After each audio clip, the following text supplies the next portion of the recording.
Chers frères et sœurs, dans le Christ, Shalom. Aujourd'hui, lundi 10 novembre 2025, de la 32e semaine du temps ordinaire, année liturgique C, l'Église notre Mère fête Saint Léon le Grand, pape et docteur de l'Église. Saint Léon le Grand est né en 391 et est devenu pape en 440 et est mort en 461. Saint Léon le Grand est reconnu pour son rôle de défenseur de la foi orthodoxe lors des controverses christologiques et pour son intervention, n'est-ce pas, diplomatique auprès des envahisseurs barbares. Il a joué un rôle clé dans la clarification de la doctrine sur l'incarnation divine, notamment à travers son tome à Flavien. D'autre part, il est reconnu pour son action pastorale et ses qualités de leader politique ayant réussi à obtenir la clémence d'Attila en 452. Saint Léon le Grand a épargné Rome de la destruction lors du pillage vandale en 455. Chers frères et sœurs, les textes que l'Église notre Mère nous propose en ce jour, à savoir Sagesse, chapitre 1er, du 1er au 7e verset, Psaume 138, entre parenthèses 139, Luc, chapitre 17, du 1er au 6e verset, nous demande de craindre le Seigneur, nous demande de pardonner sans cesse et d'avoir une grande foi pour que cela nous conduise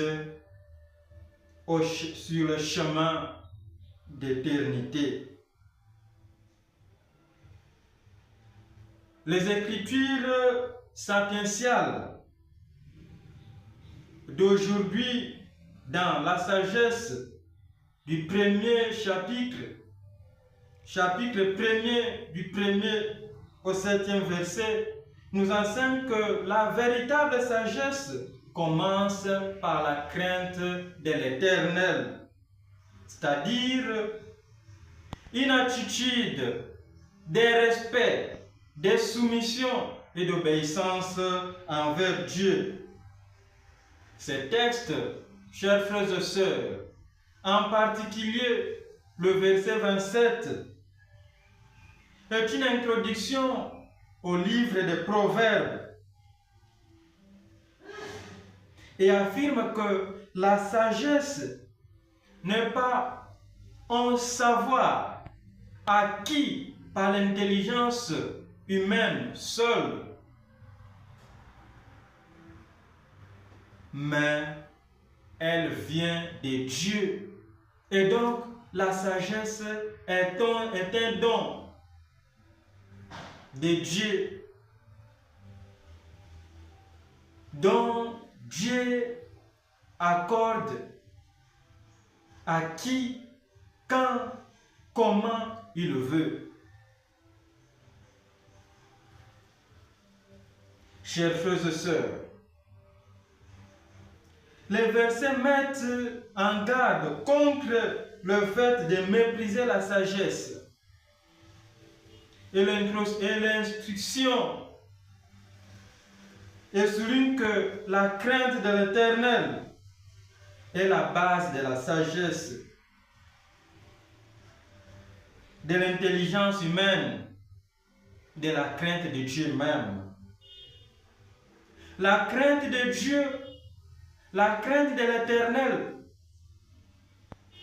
n'est pas une peur, panique, mais c'est une attitude de respect révérencieux, attitude de soumission. La crainte de l'Éternel est une attitude d'obéissance envers Dieu, qui est notre Père et notre Créateur. Et c'est cela même, d'ailleurs, le chemin qui nous conduit à la vie éternelle. Psaume 138, verset 24. Psaume 138, verset 24b. Conduis-moi, Seigneur, sur le chemin d'éternité. Le chemin qui nous conduit à l'éternité est ce chemin-là qui nous oblige à aimer la justice si nous voulons bien gouverner la terre. Voilà le chemin qui nous conduit à l'éternité. C'est ce chemin-là qui nous oblige à aimer la justice, à pratiquer la justice, à vivre la justice. C'est ce chemin-là qui nous demande d'avoir des pensées droites sur le Seigneur. C'est ce chemin-là qui nous demande de chercher le Seigneur avec un cœur simple. C'est ce chemin-là qui nous demande de ne pas avoir des pensées tortueuses.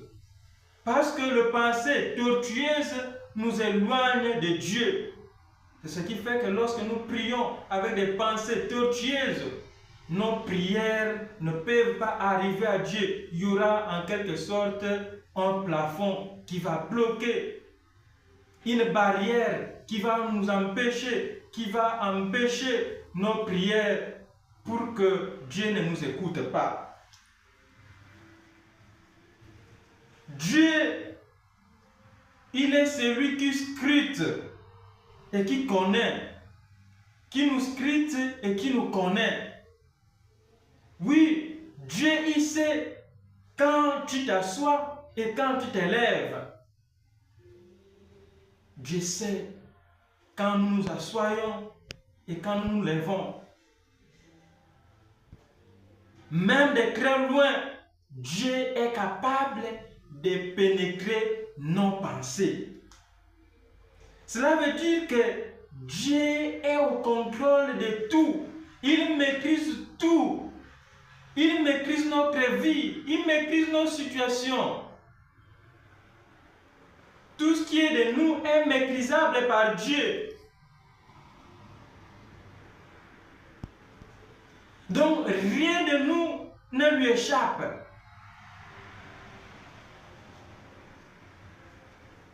Shalom. Même quand tu marches ou te reposes, Dieu te voit.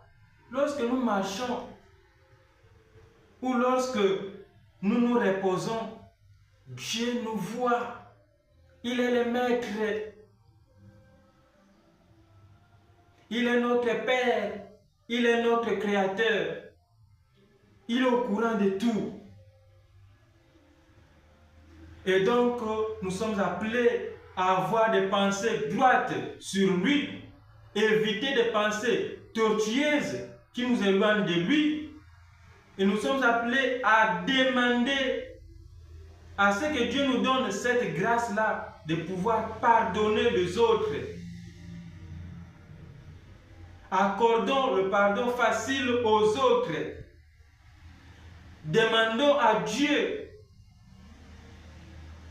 de telle sorte que nous ne soyons pas des occasions de chute pour les autres,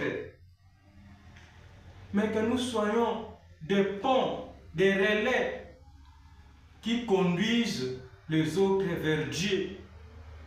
Que nous soyons de ces gens-là qui amènent les autres vers Dieu. Que nous demandions à Dieu